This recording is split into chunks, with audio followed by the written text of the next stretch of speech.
Praise the lord. ఈ లోకంలో 2 రకాల సంఘాలు ఉన్నాయి.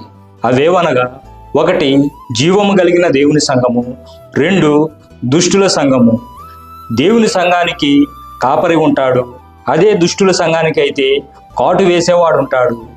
వాడే అపవాది అనబడిన సాతాను.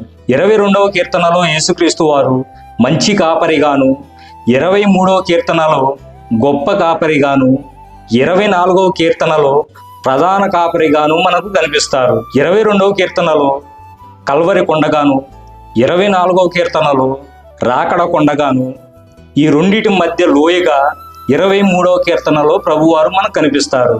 22వ కీర్తన భూతకాలానికి సంబంధించింది, 23వ కీర్తన వర్తమాన కాలానికి సంబంధించింది, 24వ కీర్తన భవిష్యత్ కాలానికి సంబంధించింది.